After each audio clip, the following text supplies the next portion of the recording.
tem como você não compreender. Velocidade, astronomia, relatividade, quantidade, energia, eletricidade, medidas, tamanhos, imagens e sons, em todas as cores, em todos os tons. Deciframos o universo de A a Z, isso tudo feito pra você. A física e o cotidiano. O que é o universo?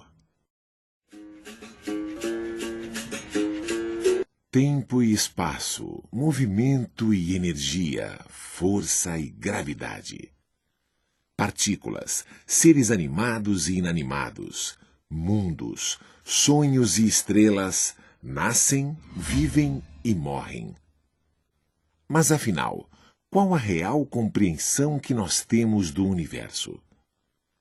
Os primeiros ensinamentos vieram do céu, revelando a vida. A observação do céu ensinou ao homem primitivo o poder da lua sobre as marés. Ensinou o momento certo de plantar e colher. O fascínio pelos mistérios do céu chegaria até os gregos. Especialistas em geometria consideravam a circunferência um símbolo da perfeição. No princípio, os gregos imaginavam que as estrelas, os planetas e a lua se moviam em círculos divinos, livres de qualquer ação.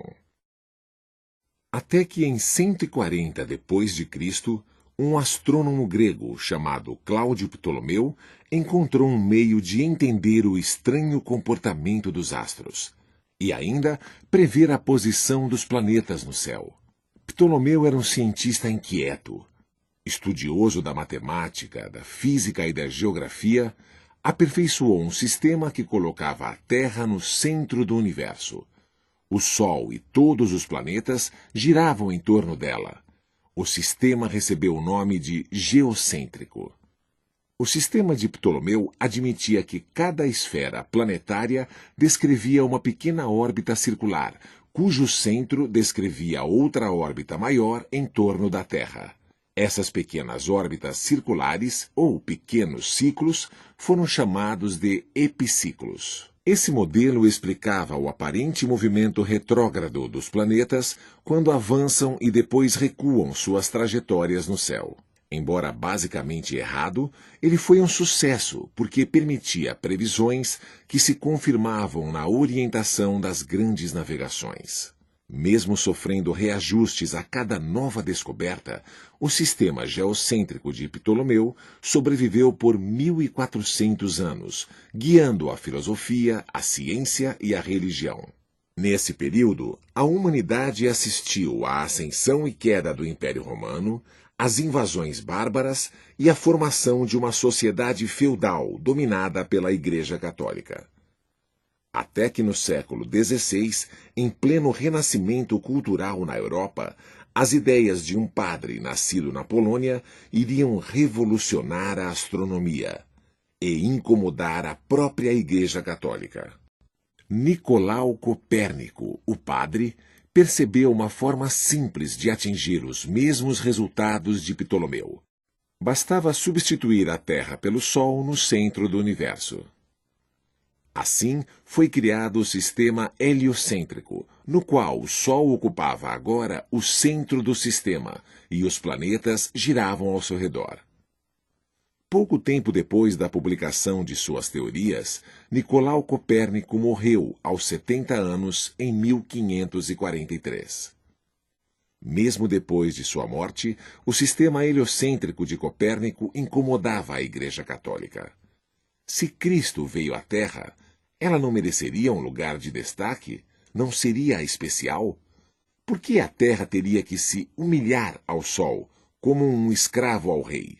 A sabedoria e o poder da Igreja precisavam ser preservados, e aqueles que se colocassem contra ela seriam severamente punidos. Foi nessa época que viveu o filósofo e frade dominicano italiano Giordano Bruno. Ele avançou o pensamento de Copérnico, acreditando em um universo sem limites, infinito, em que a Terra girava em torno do Sol e as estrelas eram centros de outros sistemas planetários. Acabou queimado vivo em Roma em 1600. Pouco tempo depois, um jovem italiano estudante de medicina na Universidade de Pisa descobria a física e a matemática. Era Galileu Galilei.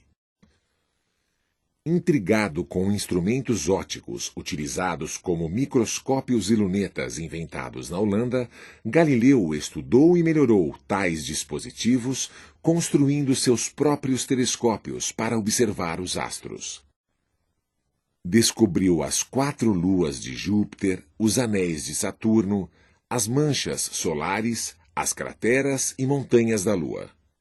Percebeu que o sistema heliocêntrico estava correto e concluiu que os corpos celestes não eram tão perfeitos e divinos como a Igreja afirmava. Julgado pelos tribunais da Inquisição, Galileu renegou suas ideias a respeito do movimento da Terra e acabou escapando da morte. Condenado à prisão perpétua, ao deixar o tribunal, afirmou "Eppur si muove", que em latim significa "e contudo ela se move". Na mesma época, na Alemanha, o matemático Johannes Kepler tem acesso às anotações do astrônomo dinamarquês Tycho Brahe. Surgem então as 3 leis que regem o movimento dos planetas e de outros corpos celestes. Já no final do século XVII, na Inglaterra, Isaac Newton reúne em uma só lei matemática as descobertas de Kepler e Galileu e enuncia a lei da gravitação universal. Era a fórmula para o entendimento do cosmo, que deixava de ser puro e divino e ganhava a dimensão das coisas terrenas, naturais, uma extensão da própria Terra. Segundo Newton, as partículas sempre se atraem com uma força que depende diretamente do produto das massas e inversamente do quadrado da distância que as separa. Ou seja, quanto maior a massa dos objetos e mais perto estiverem, maior a força entre eles. Essa atração garante estabilidade e evolução ao universo, sendo a força gravitacional a causa da movimentação dos planetas. Mas não seria apenas isso, concluiu o cientista Albert Einstein já na primeira parte do século XX. Ganhador do Prêmio Nobel de Física e pai de uma das maiores construções